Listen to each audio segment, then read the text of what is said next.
அன்பார்ந்த சகோதர சகோதரிகளே, இயேசு கிறிஸ்து நாமத்தினால உங்களை நான் வாழ்த்துகிறேன். கடந்த நிகழ்ச்சி நம்ம பிணம் எங்கேயோ அங்கே கழுகுகள் வந்து கூடும் அப்படின்ற தலைப்பில் பேசணும். இப்போ நம்ம என்ன பார்க்க போகிறோன்னா 1000 வருடம் சாத்தான் கட்டப்படல். சாத்தானை 1000 வருஷம் வரைக்கும் கட்டி வைக்கிறாராம் அப்படின்ற தலைப்பில் இப்போ நம்ம பார்க்க. ஏன் கட்டி வைக்கிறாரு அப்படின்ற செய்தியெல்லாம் இப்போ நம்ம பார்க்க போகிறோங்க. வெளிப்படுத்தின விசேஷம் 20வது அதிகாரம் 1-3 திருவசனங்கள். சாத்தான் இங்கு வலு சர்ப்பம் என்றும் பாம்பு என்றும் மற்றும் பிசாசு என்றும் 3 வெவ்வேறு பெயர்களில் அவன் அழைக்கப்படுகிறான். நம்ம வேதத்தில் அப்படி தான் எழுதியிருக்கு. பிசாச சாத்தான 3 பேர் வச்சு கூப்பிடுறாங்களாம். என்னன்னு? வலு சர்ப்பம், பாம்பு, பிசாசு அப்படின்னு 3 பேர் வச்சு அதுக்கு 3 பெயர்கள் அதுக்கு கொடுக்கப்பட்டிருக்குதான் பிசாசுக்கு. இப்போ இந்த 1000 வருஷம் அதாவது அர்மகெதோன் யுத்தத்தில் எல்லாரும் செத்துட்டாங்க. அந்தி கிறிஸ்துவும் அவனை சேர்ந்த கூட்டாளிகள் எல்லாருமே அவன் சேனை மொத்தம் இறந்துடுச்சு. ஆனால் அந்தி கிறிஸ்து மட்டும் சாகலை.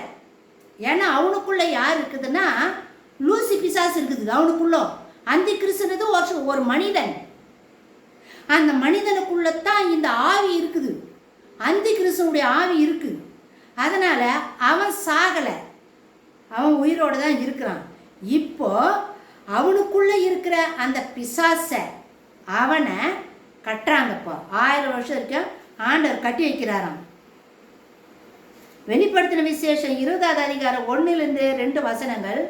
ஒரு தூதன் பாதாளத்தின் திறவுகோலையும் பெரிய சங்கிலியையும் தன் கையில் பிடித்து கொண்டு வானத்திலிருந்து இறங்கி வர கண்டேன் அப்படின்னு யோவான வசனத்தில் எழுதுறாரு. பிசாசு என்றும் சாத்தான் என்றும் பழைய பாம்பாகிய வலு சர்ப்பத்தை அவன் பிடித்து அதை 1000 வருஷம் அளவும் கட்டி வைத்து அந்த 1000 வருஷம் நிறைவேறும் வரைக்கும் அது ஜனங்களை மோசம் போக்காதபடிக்கு அதை பாதாளத்திலே தள்ளி அடைத்து அதன் மேல் முத்திரை போட்டான் அப்படின்னு வசனம் சொல்லுதுங்க. அப்போ இந்த அந்தி கிறிஸ்துவை பரலோகத்திலிருந்து ஒரு தூதன், அந்த தூதன் பேர் என்னன்னு கூட சாதாரண ஒரு தூதன், அவன் கையில் சங்கிலி இருக்குதான். சங்கிலியை கொண்டு வந்து இந்த சாத்தானை கட்டி பாதாளத்தில் தள்ளி அடித்து மேலே சீல் வைக்கிறாங்க, முத்திரை போடுறாங்க அப்படின்னு வசனத்தில் எழுதப்பட்டிருக்குதுங்க. கட்டி வச்சான், சங்கிலினால கட்டி. யாரை கட்டுவான்? கட்டுறதுன்னா பிசாசு அது ஆவி தானே. காற்று போய் எங்காவது, ஆவி போய் எங்காவது கட்ட முடியுமா அப்படின்னா கட்ட முடியாதுதான். அப்போ எதை கட்டுவாங்க அப்படின்னா திட பொருளை, கெட்டியாக்கிற பொருளை தான் கட்டி வைப்பாங்க. அதாவது கட்டி வைத்தான் என்கின்ற வார்த்தையானது மனிதர்களையோ விலங்குகளையோ தான் கட்டி வைக்க முடியும். திடப்பொருள் தான் கட்டி வைக்க முடியும். காற்றெல்லாம் கட்டி வைக்க முடியாது, தண்ணியெல்லாம் கட்ட முடியாது, கயிறு போட்டு தண்ணி கட்ட முடியாது, காற்றை கட்ட முடியாது. ஆனால் ஆவிகளை கட்ட முடியுமா? 1 பேதுரு 2வது அதிகாரம் 4வது வசனத்தில், அதாவது யூதா நிருபம், யூதா தன்னுடைய நிருபத்தில் என்ன எழுதுறாருன்னா,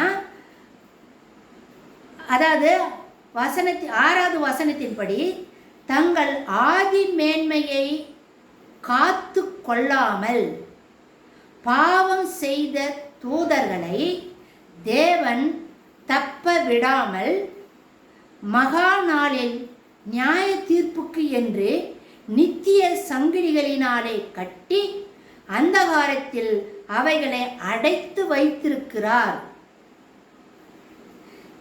அதாவது யூதா நிருபம் 6வது வசனத்தில் என்ன சொல்றாருன்னா, ஆதி மேன்மையை காத்து கொள்ளாமல், ஆதி மேன்மை, ஆதி அப்படின்ற வார்த்தை கோடா கோடி கோடி ஆண்டுகளுக்கு முன்பாகன்ற அர்த்தம்.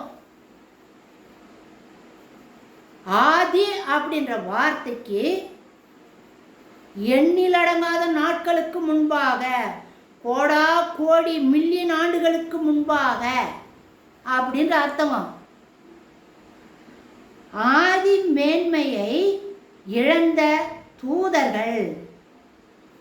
அப்போ இப்போ நம்ம இருக்கிற பூமி 2வது பூமி. ஏற்கனவே பூமி, இந்த பூமி தான் ஏற்கனவே இருந்த பூமி அழிக்கப்பட்டிருக்குது. நம்ம ஆதியாகமம் 1வது வசனத்திலேயே இதை நம்ம தெளிவாக நம்மளால் பார்க்க முடியுது. பூமியானது வெறுமையாக இருந்தது, ஆழத்தின் மேல் இருள் இருந்தது அப்படி நம்ம பார்க்குறோம். அதாவது அலங்கோலமாக இருந்திருக்கு அப்படின்னா இடிக்கப்பட்டுருச்சு. ஏற்கனவே பூமி அழிக்கப்பட்டிருக்குது. அந்த நாட்களில் ஜீவன்கள் இருந்திருக்கிறாங்க. அது நம்மளை போல மனிதர்களா யார் என்ற செய்தி நம்மளுக்கு கிடைக்கல. ஆனால் முதல்ல இருந்த பூமியில் உயிரினங்கள் இருந்திருக்கிறாங்க.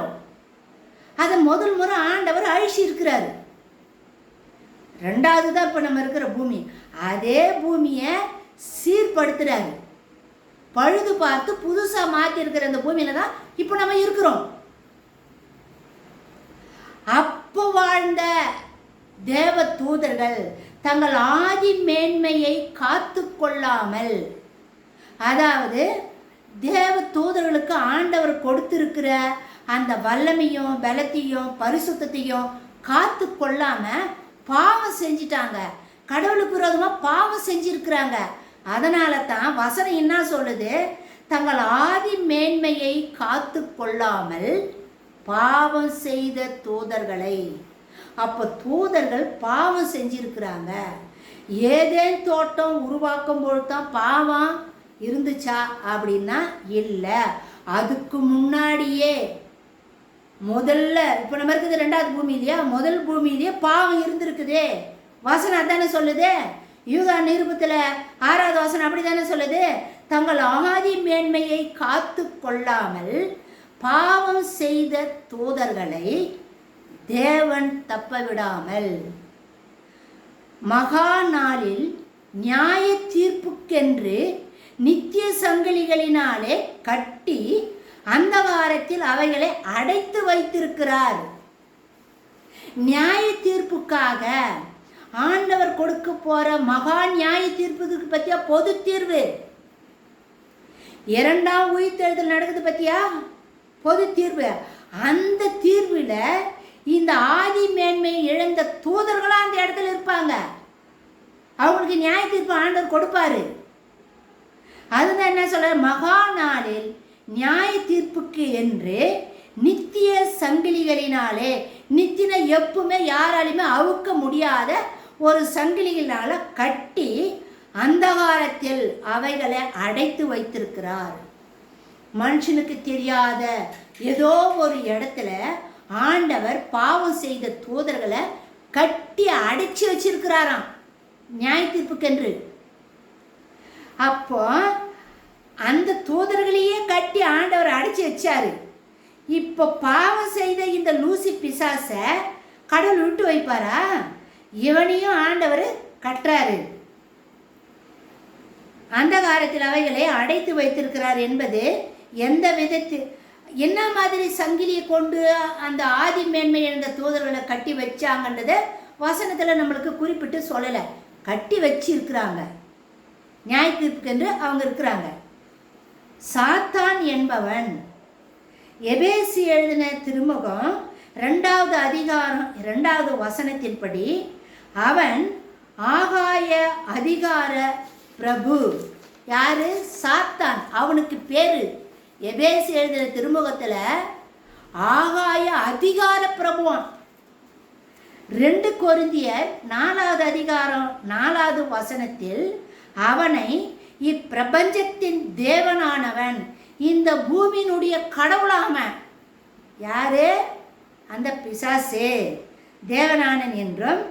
எபேசுக்கு எழுதின திருமுகம் 6வது அதிகாரம் 11-12 வசனத்தின்படி அந்தகார லோகாதிபதிகளின் தலைவன் என்று அவனை அழைக்கப்பட்டிருக்கிறது. இந்த 3 பேராலையும் சாத்தான வல்லமை உள்ளவன், இந்த பூமிக்குரிய கடவுள் அவன், அந்தகாரலோ அதாவது பிசாசுகளுக்கெல்லாமே தலைவன் அவன் அப்படின்னு வேதத்தில் எழுதியிருக்குதுங்க. மேன்மைக்குரிய சாணத்தில் அதிக வல்லமையும் செல்வாக்கும் ஆதிக்கமும் உடையவனாக காணப்பட்டு இருந்தாலும் என்னத்தான் அவனை அதிகாரம் வல்லமை கடவுள் இப்பிரபஞ்சத்தின் அதாவது பிசாசுகளுக்கெல்லாம் தலைவன், இந்த பூமிக்குரிய கடவுள் அப்படின்னு அவன் சொல்லப்பட்டு இருந்தாலும், அதிகாரத்தை பெற்று இருந்தாலும் அவன் ஒருபோதும் சர்வ வியாபியாக சர்வ வல்லமை உள்ளவனாக மாட்டான். அவன் கடவுளாக மாட்டான். சர்வ வியாபி அப்படின்னா கடவுளை தான் சர்வ வியாபி அப்படின்னு சொல்லி நம்ம சொல்லுவோம். சர்வ வல்லமை உள்ளவனா, சர்வ வல்லமை உள்ளவன் அப்படின்னு சொல்ல முடியாது. இவ்வளோ அதிகாரம் இருக்கு, ஆனா அவன் கடவுளாக மாட்டான். ஆகாயத்தில் கட்டி வைத்திருக்கிற தூதர்களும் சரி, லூசி பிசாசும் சரி, அந்த 1000 வருடம் காலத்தில் வலுவிழந்து செயலற்று போய்விடும். 1000 வருஷம் வரைக்கும் இந்த லூசி பிசாசை சங்கிலிகளால் கட்டி பாதாளத்தில் அடைச்சி சீல் வைக்கிறாங்க. அப்படின்னா இந்த 1000 வருஷமா அவன் பலமெல்லாம் இழந்துடுவானா, சத்துவம் இல்லாத மாதிரி ஆயிடுவானா, பலனற்று போயிடுவானா. அதனால தான் கடவுள் அவன் ஒரு பெரிய ஆள் கிடையாது, அவன் பெரிய வல்லமை உள்ளவன் கிடையாது, அவன் கடவுள் கிடையாது, அவன் சாதாரண ஒரு கடவுளால் உருவாக்கப்பட்டவன் தான் பிசாசு கூட. கடவுள் தான் அவனுக்கு கூட கொஞ்சம் வல்லமை கொடுத்துருக்கிறாரு. அதனால தான் சாதாரண ஒரு தேவ தூதனை கூப்பிட்டு சாத்தானின் தீய கிரியைகளை எந்த நிமிடத்தில் நிறுத்த இயலும் என்பதைத்தான் சாத்தான் எளிதாக கட்டப்படும் சம்பவம் வெளிப்படுத்தப்படுகிறது. கட்டப்படுது, சாத்தான் 1000 வருஷம் கட்டி வைக்கிறாங்க அப்படின்னா கடவுளால் எந்த நேரத்திலையுமே சாத்தானுடைய வல்லமையை நிறுத்த முடியும், அவனுடைய வல்லமையை அழிக்க முடியும் அப்படின்றது தான். அப்படின்ற செய்தியைத்தான் கட்டி வைக்கிறது அப்படின்ற வார்த்தையினால எழுதப்பட்டிருக்குது. கட்டி வைக்கிறாங்க அப்படின்னா கடவுள் தான் கொடுத்துக்கிறாரு அந்த கொஞ்சம் வல்லமை அவனுக்கு. அந்த வல்லமையை எப்பொழுது வேண்டுமானாலும் கடவுளால் நிறுத்த முடியும், அந்த வல்லமையை அழிக்க முடியும் அப்படின்ற செய்தியை தான் கட்டப்படுதல் அப்படின்னு எழுதப்பட்டிருக்குதுங்க. சரி, ஏன் கட்டுறோம், ஏன் கட்டப்பட்டு பாதாளத்தில் கொண்டு போய் அடைச்சி ஒரு சீல் வைக்கிறாங்க, அதுக்கு என்ன அப்படின்னா, என தேவன் பரலோக சேனைகளை அனுப்பாமல் ஒரே ஒரு தூதனை மட்டும் அதிகாரம் கொடுத்து சாத்தானை பிடித்து கைகளில் விலங்கிட்டு சிறைக்குள் அடைத்து வைக்க உத்தரவிட்டு அனுப்புகிறார். ஒரு தேவ தூதனுக்கு சங்கிலியில் போட்டு கட்டி அவனை கொண்டு போய் சிறை பாதாளத்தில் போட்டு அடைச்சி வைப்பான்னு ஒரு தேவ தூதனுக்கு அதிகாரத்தை கொடுத்து கடவுள் அனுப்புகிறாரு. எப்படி ஒரு சட்டத்தை நிறைவேற்றும் அதிகாரி கோர்ட்டில் அதாவது நீதிபதி இருக்கிறார் இல்லையா, மரண தண்டனை தீர்ப்பு கொடுக்குறாரு, நீதிபதி தீர்ப்பு கொடுக்குறாரு. அவர் தீர்ப்பிடும்போது என்ன செய்வார், எப்படி ஒரு சட்டத்தை நிறைவேற்றும் அதிகாரி வாரண்ட்டுடன் சென்று அதாவது அந்த குற்றத்தில் நீதிபதி கொடுத்த அந்த அதிகாரம் உள்ள அந்த கையினால் எழுதப்பட்ட அந்த பேப்பரை எடுத்துன்னு போவாங்க. அதான் வாரண்ட்டுடன் கையில் கூட எடுத்துகிட்டு போவாங்க. வாரண்ட்டுடன் சென்று குற்றவாளியை கைது செய்து, ஏன்னா நீதிபதி தீர்ப்பு கொடுத்தாச்சு, பேப்பரில் எழுதியிருக்குது, உன்னை நாங்கள் கைது செய்ய போகிறோம் அப்படின்னு சொல்லிட்டு ஒரு குற்றவாளியை வந்து வாரண்ட்டுடன் வந்து கைது செய்கிறாங்க பார்த்தியா. அது போல் கைது செய்து சிறையில் அடைப்பானோ அதே போலவே இங்கேயும் நடைபெற உள்ளது. அதே போலத்தான் நீதிபதி தீர்ப்பு கொடுத்த பிறகு நீதிபதி கையெழுத்திட்ட பேப்பரை கையில் வாங்கிக்கிட்டு குற்றவாளி முன்னாடி போய், அதாவது போலீஸ்கார் தானே போவாங்க, போய் அந்த குற்றப்பத்திரிகை கொண்டு போய் குற்றவாளியை கைது செய்து சிறையில் அடைப்பாங்க. ஜெயிலில் போட்டு கூண்டில் வச்சு அடைச்சி போடுவாங்க. அதே போல தான் லூசி பிசாசை ஆண்டவர் அதிகாரம் கொடுத்து சங்கிலியை கையில் கொடுத்து, நீ போய் அவனை பிடிச்சி பாதாளத்தில் போட்டு அடைச்சி சீல் வை, முத்திரை போடு, கல் எடுத்து பாதாளத்தை சீல் போட்டு மூடு அப்படின்னு ஆண்டவர் அந்த வாரண்ட், அந்த அதிகாரத்தை தேவ தூதன் கையில் கொடுத்து அனுப்புறாரு. தேவ தூதன் வந்து சாத்தானை பிடிச்சு அடைக்கிற. ஏற்கனவே கள்ள தீர்க்கதரிசி இருக்கிறான், மிருகம் இருக்குது. இது மூணும், இது ரெண்டும் ஏற்கனவே கடலில் வந்து தள்ளப்பட்டுருச்சு, உயிரோடவே தள்ளப்பட்டுட்டாங்க. ஆனால் இவனை மட்டும், இந்த லூசி பிசாசை மட்டும், பிசாசுகளுக்கெல்லாம் தலைவன், இப்பிரபஞ்சத்தின் தேவனானவன், அந்தகார லோகாதிபதினு பேர் வச்சு அழைக்கிற இந்த லூசி பிசாசை, இந்த வலு சர்பத்தை கடலில் போட்டு அடைக்க மாட்டாங்க, பாதாளத்தில் சங்கிலி போட்டு அடிச்சு வைப்பாங்க. அந்த கள்ள தீர்க்கதரிசியோட கூட மிருகத்தோட கூட சேர்க்க மாட்டாங்க. இவன் தனியாக தான் வச்சு வைப்பாங்க. இவனை மட்டும். அதற்கு பதிலாக அவனை 1000 வருடங்களுக்கு பிறகு அவனை கொண்டு தேவன் மேலும் சில காரியங்களை நிறைவேற்ற வேண்டி இருப்பதால் அவனை அவ்விதம் கட்டப்பட்டு கிடக்க ஏற்பாடு செய்கிறார். இப்போ ஏன் 1000 வருஷம் வரைக்கும் இவனை கட்டி வைக்க சொல்றாரு அப்படின்னா, 1000 வருஷத்துக்கு அப்புறம் இவனை கொண்டு சில காரியத்தை ஆண்டவர் செய்ய வேண்டியதாக இருக்குது.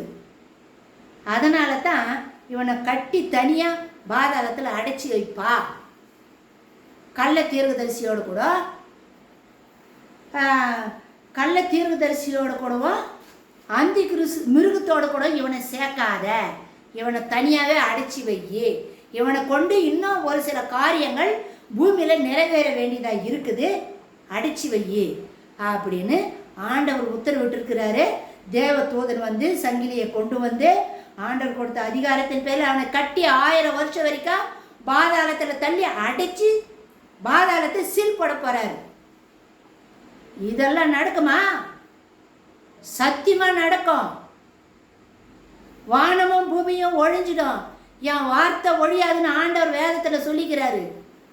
அத்தனையும் நிறைவேறும், ஒன்று கூட தவறாதுங்க, அத்தனை வார்த்தை நிறைவேறும். இதெல்லாம் நடக்க போற உண்மையான சம்பவங்கள். 1000 வருஷம் சாத்தான ஆண்டவர் கட்டி வைக்க போறாரு. இப்போ அர்மகெதோன் யுத்தம் நடந்துச்சு, பிணங்களை எல்லாம் அகற்றிட்டாரு, கழுகுகளுக்கு விருந்தா கொடுத்துட்டாரு. அடுத்தது சாத்தானை பிடிச்சி கட்டி வச்சிட்டாரு. அடுத்தது இன்னும் நடக்கும், பூமியில் இன்னும் நடக்க போகுது அப்படின்ற செய்தியை அடுத்த வீடியோவில் நம்ம பார்க்கலாம். முதலாம் உயிர்த்தெழுதல் அப்படின்ற தலைப்பில் நம்ம அடுத்த வீடியோவில் பேச போகிறோம். தயவுசெய்து ஆவலாக காத்துருங்க. நிறைய பேருக்கு கிறிஸ்துவங்களுக்கே கூட இந்த முதலாம் உயிர்த்தெழுதலில் வந்து சந்தேகங்கள் நிறைய இருக்கும். ஸோ இந்த சந்தேகங்கள் நம்மளுக்கு தீரணும். முதலாம் உயிர்த்தெழுதல்னா என்ன அப்படின்றத வேதத்தின் வசனத்தின் அடிப்படையில் அடுத்த வீடியோ நம்ம பார்க்க போகிறோம். ஸோ இந்த செய்தியை உங்கள் ஃப்ரெண்ட்ஸுங்களுக்கெல்லாம் ஷேர் பண்ணிக்கோங்க. சர்ச் மெம்பர்ஸுக்கு சொல்லுங்கள். ஊழியத்தில் கூட நான் டிஸ்கிரிப்ஷனில் இந்த செய்தியெல்லாம் இங்கிலீஷில் நான் கொடுத்துட்டு வரேங்க. நீங்கள் அந்த செய்தி கூட நீங்கள் எடுத்து ஊழியத்தில் நீங்கள் இதை பற்றி பேசலாம், பயன்படுத்தலாமோ. சப்ஸ்கிரைப் பண்ணுங்கள். சப்ஸ்கிரைப் பண்ணுறதும் பண்ணாததும் லைக் பண்ணுறதும் உங்கள் விருப்பம். ஏன்னா இந்த சேனல் வந்து பணம் சம்பாதிக்கணுன்ற சேனல் கிடையாதுங்க. பண நோக்கம் கிடையாது. ஆத்துமாக்கள் சேரணும், ஆத்துமாக்கள் பரலோகத்துக்கு போகணும். அதுதான் இந்த சேனலுடைய முக்கியமான குறிக்கோள். பணம் முக்கியம் கிடையாது. சப்ஸ்கிரைப் பண்ணாலும் பண்ணாவிட்டாலும் அது உங்கள் விருப்பம். ஏன் சப்ஸ்கிரைப் பண்ண சொல்கிறேன்னா, நீங்கள் சப்ஸ்கிரைப் பண்ணி வச்சிங்கன்னா அடுத்தடுத்து வீடியோ போட உடனுக்குடனே உங்களுக்கு வரும். நீங்கள் உடனுக்குடனே இந்த செய்தியை தொடர்ந்து பார்த்துக்கலாம். அதுக்காக தான் சப்ஸ்கிரைப் பண்ணுன்றேன். கமெண்ட்ஸு கேளுங்க. உங்களுக்கு ஏதாவது சந்தேகம் தான் கேளுங்க. நானும் ஆவலை, யாராவது ஏதாவது கேட்பாங்களா, நானும் ஆவலை தான் இருப்பேன். ஸோ அப்படின்னா நம்ம கொடுக்குற செய்தி எல்லாருக்கும் நல்லா புரியுதுன்ற அர்த்தம். சந்தேகம் தான் தானே கமெண்ட்ஸில் கேட்பாங்க. ஸோ அடுத்த வீடியோ முதலாம் உயிர் தேர்தல் நிகழ்ச்சியை தலைப்பில் நம்ம பார்க்கலாம். மாரணதா.